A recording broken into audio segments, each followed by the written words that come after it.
Success means different things for every brand owner. For some, it could be the financial success, like becoming a millionaire or financial independence. For others, it might mean you get to quit your job and work on your brand full time. And for some, it may actually mean you're enjoying your life.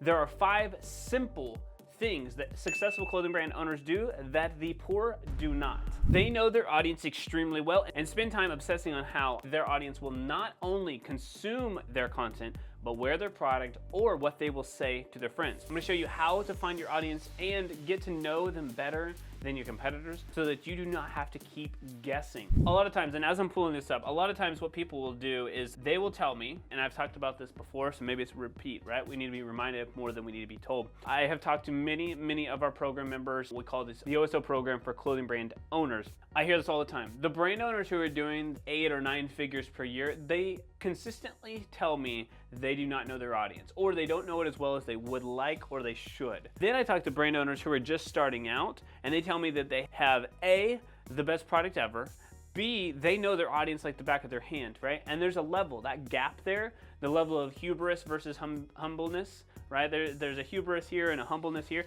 It's obvious why the brand owners who are at the 7, 8, 9 figures per year are completely ahead of the people over here, right? When you have a level of humbleness, humility, then you have a chance to be successful. We have continued to update this document as hundreds of people have gone through it. It is called the struggling avatar. So think about it this way. Even in clothing, you have to know them so well. You have to take them from their problem. You need to offer your business as the unique solution.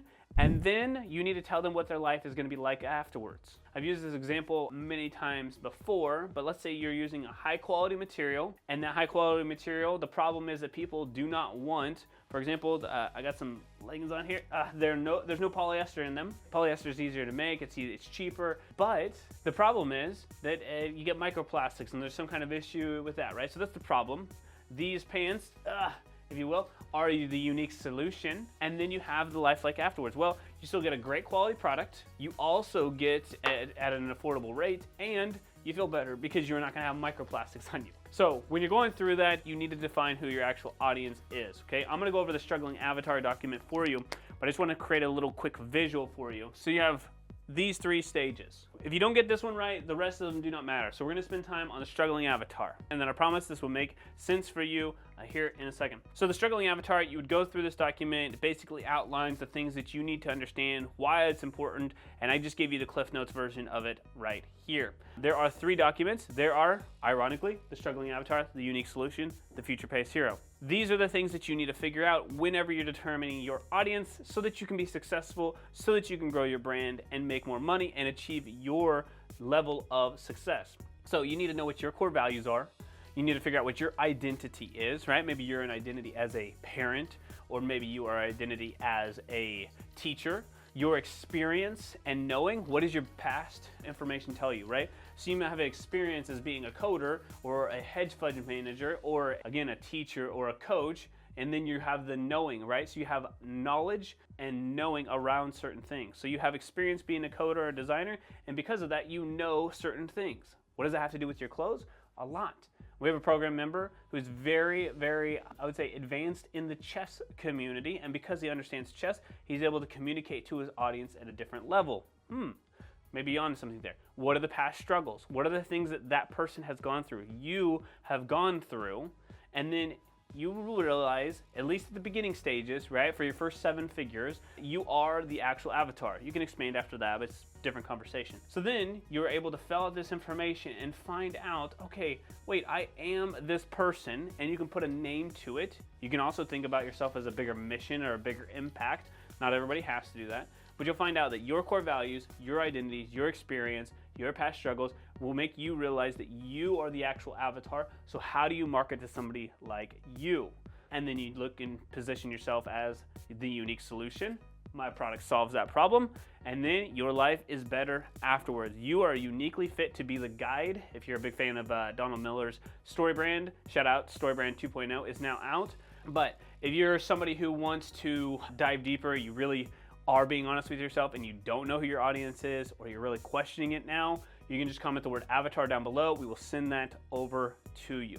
Number two, they niche down more than 3 layers because they know the apparel industry is extremely complex and competitive. Whether it's in the streetwear industry or boutique industry, it doesn't matter. There are over 250,000 boutiques in the United States alone. So if you do not niche down, you are absolutely going to blend in, and nobody knows who you are if you blend in and look like everybody else. So this is how you niche down to stand out, and I will guarantee you that you have a much higher chance of growth. Okay, so this is kind of an inside joke for those who are watching for the first time. I'll explain maybe later in the video, if not, but there is not an inside joke. I just always mention that there is a Christian, Texas-based streetwear brand, and so that's a lot of what I use as an example, but it's funny now because I have been on the other side of this screen and talking to a lot of you guys who are now part of our community, and it's kind of an ongoing joke now, but I'll share with you guys, if you've ever seen this for the first time, I'm gonna use this as an example. So you have the apparel industry, so that's kind of a layer. And then I can go into the Christian community or faith-based religion. So we got one layer. So I'm an apparel, Christian, streetwear brand. So technically this is kind of 3 rungs, if you will, or 3 levels. If you want to go to the next level, I would go another layer lower. So now I'm in a world of my own. Before, I'm over here, right? Apparel is very large. Then the Christian apparel brands, probably about that big. Then I have a little bit of a streetwear mix into it. And then the fact that I got to get people who love Texas. Now it's over here. But the benefit, you can own that space. Unless you've been watching this channel and now there's a million people creating that level. But the point is, this is kind of everybody. This is level 1, level 2, level 3. Christian streetwear brand focused on creating designs that are like Texas themed. Faith and Texas together. Streetwear brand, you're gonna find a very specific niche. Your total adjustable market, I promise you, you can make 7 figures off of that level. But this is the difference here. Brands that wanna be successful, they niche down.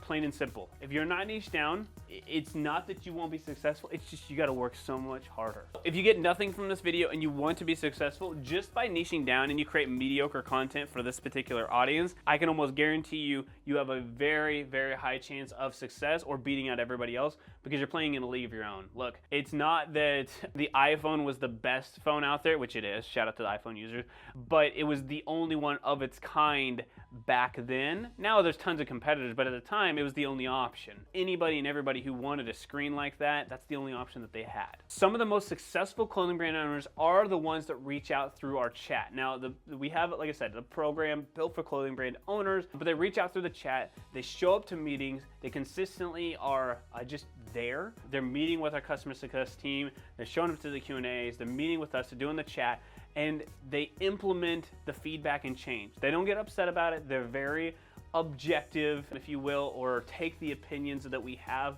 and then just run with it. And they do it over and over and over again. Successful clothing brand owners adapt in 3 core areas. Let me share with you what those most important areas are. But first, I want to say a quick hey, howdy, and hello. I'm Aaron. I'm one of the co-founders here at Bit Branding, and we, alongside my business partner Christian, specialize in helping clothing brand owners just like you, whether you're a streetwear, boutique, private label, doesn't matter.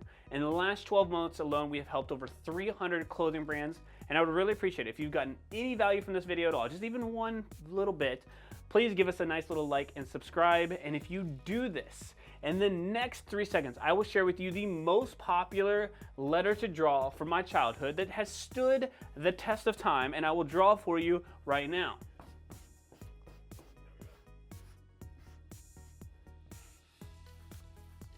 So the 3 ways to kind of adapt your business or being a little bit more malleable, kind of flexible here, is 3 main areas. I've seen this a lot. Pivoting your hero product line.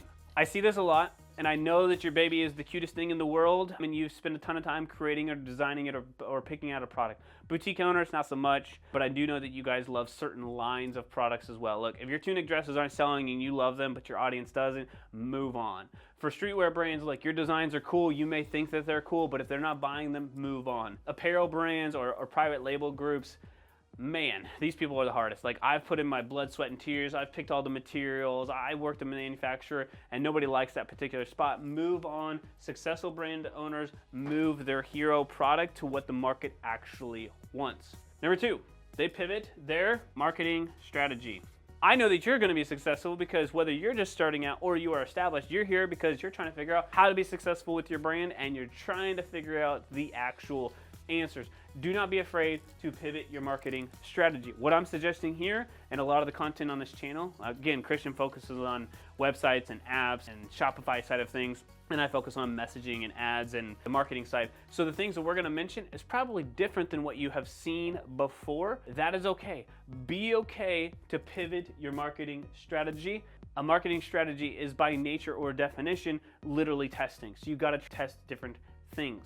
The third thing that they do really, really well is they shrink their marketing channels. If you have a marketing channel that is not working for you or you cannot keep up, I would rather you create it for one platform and then distribute versus trying to keep up with every single platform and doing mediocre work. I'd rather be a 10 on Instagram and a 6 everywhere else versus a 5.5 on everything else. Do not sacrifice the quality for quantity. That's a little contradictory because I do say that you need to do quality and quantity. Quality and quantity is the magic thing here, but do not sacrifice the quality to do quantity only. You still need quality. Crappy products, crappy marketing strategy, and then doing crappy stuff everywhere else is probably why people are watching this video. Now, I'm not saying that's you.